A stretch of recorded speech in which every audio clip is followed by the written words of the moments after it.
waaw jërëjëf Jules Khary déjà di rafetlu kàddu yi ñu fi jot a dégg waaye di wax lenn rek mooy effectivement maa ngi dégg sama frère di wax léegi ne di rappeler le rôle d'un député te grand Abdoulaye aussi def ko mooy ñetti rôle la constitution bi may peut-être mën nga ko élargir sax ba mu dem ci yeneen mooy d'abord nga proposer ay loi nga contrôler action au gouvernement bi maanaam lu gouvernement bi di def nga contrôler ko ba pare nga évaluer politique publique peut-être aussi leneen loo xamante ne may nañ leen ko mooy en tant que député mën nga instruire wala nga bokk suñuy instruire des commissions parlementaires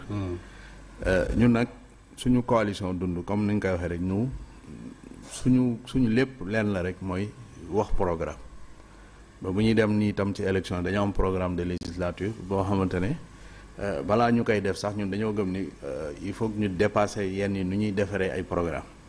defuñu benn programme boo xam ne day nekk un programme boo xamante ne dañoo tëju nii ci bureau xalaatal pour askan wi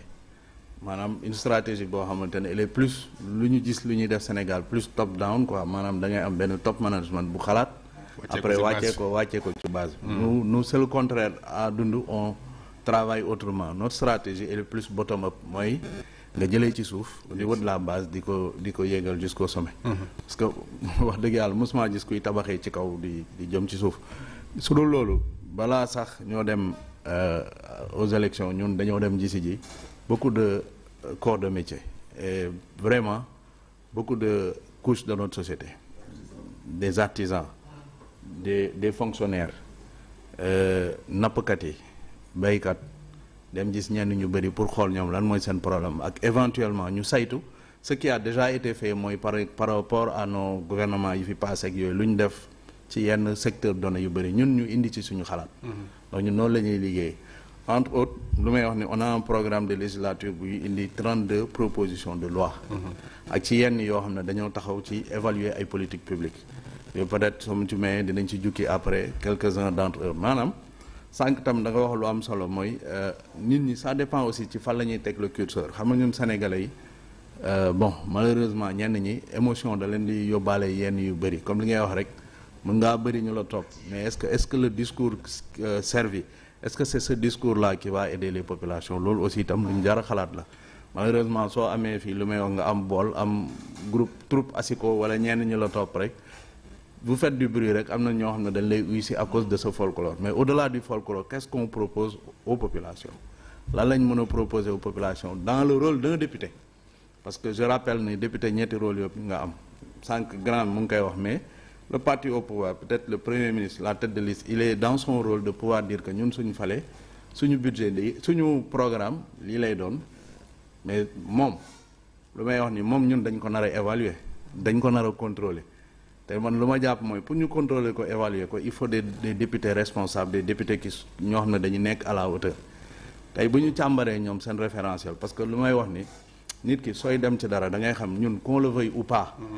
nga nekk ci opposition comme nga nekk au pouvoir yàlla dafa def ni jamono ji c'est le Pastef qui est au pouvoir donc au moins pour les 5 ans qui sont là seen projet la ñuy dérouler ils ont projet la stratégie nationale de développement sur 5 ans wax ci ay annonces yu ñu wax déjà en termes de mobilisation de ressources financières ñu ngi annoncé 18 000 milliards ce qui va dire que y aura beaucoup de ministres qui vont passer au niveau de l'hémicycle ñu càmbar ces budgets là donc lu may wax non il nous faut des députés responsables pour aller au-delà lu ñu gisoon ci hémicycle yi passé 14e 13e législature wala surtout bu mujj bi bu ñu tas ñun ñëpp gis nañ y avait peut-être beaucoup d'espoir lu may wax ni pour certains ndax de 1960 à 2022 on était presque à 2 doigts de réussir la cohabitation à l'Assemblée nationale si je dis presque parce que gis nañ après à un moment donné ñoom ku ne da nga am benn dañoo séparé wu maanaam la Yewwi d'avant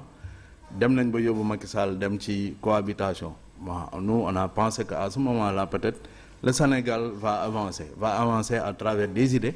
à travers de nouvelles propositions des propositions qui vont aider les populations. Malheureusement, bon, ce qu'on a vu, nous tous, on peut le rappeler, c'est des scènes qui n'honorent pas vraiment le Sénégal. C'était soit déjà à l'installation de l'hémicycle, nous dougal la force publique, une première depuis que,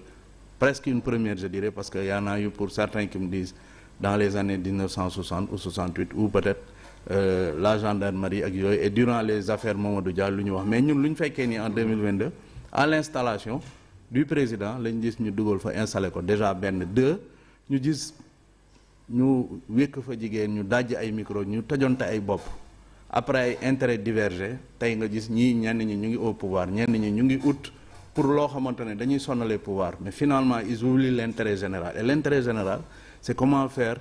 pour soulager les douleurs de nos mais pour soulager la douleur des populations comme ni nga ko waxee. wax nga proposition yi nga xam ne moom nga daan gis daanaka am na yu bëri yoo xam ne askan wi gisuñu seen bopp mais yéen dund lan ngeen di indi lu bees